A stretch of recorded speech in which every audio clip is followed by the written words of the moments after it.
αξιόλογες επιδόσεις και την άρτια οργάνωση, επιβεβαιώνοντας το σημαντικό ρόλο που έχει πλέον κατακτήσει στον ελληνικό κλασικό αθλητισμό.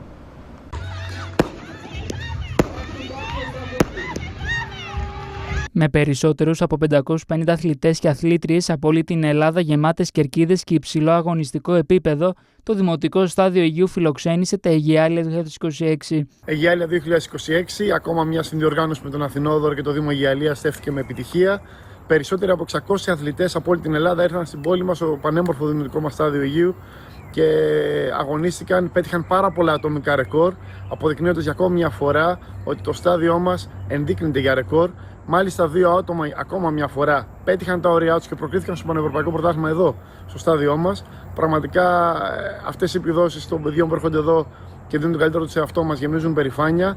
Οι αγώνες πραγματοποιήθηκαν με απόλυτη οργανωτική επιτυχία, προσφέροντας έντονο συναγωνισμό, δυνατές επιδόσεις και εικόνες που θύμισαν μεγάλο πανελλήνιο ραντεβού του κλασικού αθλητισμού.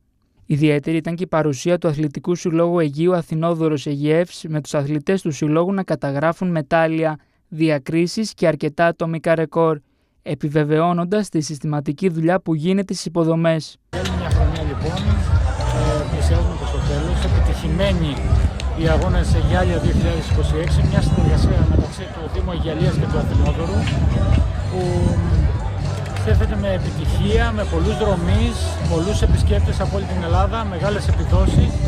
Ευελπιστούμε ότι κάθε χρόνο θα βελτιωνόμαστε, θα είναι και καλύτερα, και θέλουμε να ευχαριστήσουμε όλο τον κόσμο που είναι αρρωγός της προσπάθειας αυτής.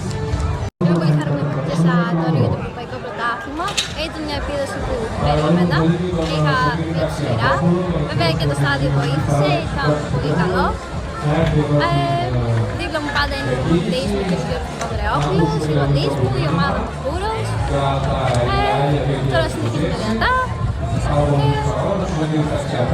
Η διοργάνωση στηρίχθηκε από το Δήμο Αιγιαλίας, τον ΣΕΓΑΣ, την ΕΑΣ ΣΕΓΑΣ Βόρειας Πελοποννήσου, την Περιφέρεια Δυτικής Ελλάδας, αλλά και από δεκάδες εθελοντές και ανθρώπους του αθλητισμού που συνέλαβαν στην άρτια διεξαγωγή των αγώνων. Τα Αιγιάλια 2026 άφησαν θετικό αποτύπωμα, αναδεικνύοντας το Αίγιο σε σημείο αναφοράς για το στίβο και στέλνοντας μήνυμα ότι ο τοπικός αθλητισμός μπορεί να φιλοξενεί διοργανώσεις υψηλών απαιτήσεων.